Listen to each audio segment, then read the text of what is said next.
Our topic was imperialism in Egypt. Before imperialism reached Egypt, the condition in 1750 included that Janissaries were the only foreign military in North Africa. While there was a war going on before imperialism reached Egypt, there was between the British and the French, and Egypt was used to create British losses by cutting off their access to India through Napoleon's invasion into Egypt and their takeover. The French also wanted to protect their trading partners during a war with a powerful European country, and that was one of their alternate goals when they invaded Egypt. After the French invaded, the people of Egypt despised the ruler, Napoleon, and wanted to follow their own nation's leader, Muhammad Ali, which segues into the road to independence after imperialism actually reaches Egypt. Motives for imperialism. Due to Egypt's attempt to modernize its military infrastructure, they amassed a great debt, and in return for that debt, Britain took over land and built the Suez Canal as a faster and more direct route to India. In 1882, Britain sent warships to Egypt to suppress revolts to protect interests in Egypt. After defeating the Egyptian army with help from the French, Britain took over control of Egypt mainly for economic purposes and protection of the Suez Canal.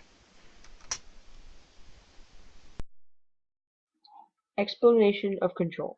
The European control of Egypt helped Egypt become a powerful trade center. In the beginning, European control consisted of economic pursuits, but later became controlled by British military forces when locals protested. Despite having to use military force, the European control helped Egypt become a powerful trading location and an immigration center. Policies under British occupation. The Egyptian government, while still there, was given no true power compared to British administrators. Occupation by British military forces at many parts of Egypt, implementation of British culture in Egypt, and economic exploitation of Egyptian raw materials such as cotton production to benefit Britain, common in other places under imperial rule of Britain. An interesting thing about Egypt was that it was first under Ottoman rule, and then Egypt freed itself from the Ottomans, but then soon after they were captured by the British. This is the story of how Egypt freed itself from the Ottomans. After the French invasions of the late 18th century, a young Albanian ruler named Muhammad Ali emerged as the ruler of Egypt in 1805.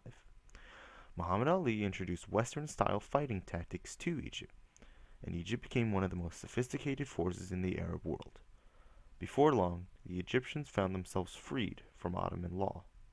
Muhammad Ali was known as a reformer who introduced many political, social, and economic changes to the area. While he did this to attempt to westernize Egypt, he also blended his reforms in with Islamic beliefs, keeping the Muslim tradition alive in Egypt. For example, he introduced the printing press to Egypt and printed Islamic texts with it. Unfortunately, these reforms did not last, as Muhammad Ali died in 1848 and Egypt fell into British hands in 1882. Long-term effects. After the 1800s, many revolts against British rule in Egypt led to the Egyptian Revolution in 1952, causing the Egyptian Republic to be named in 1953. Egypt was under British rule until 1952, but the British military stayed in Egypt till 1954. The occupation of the Suez Canal, however, lasted until 1956, showing that the British were reluctant to give up their trade port.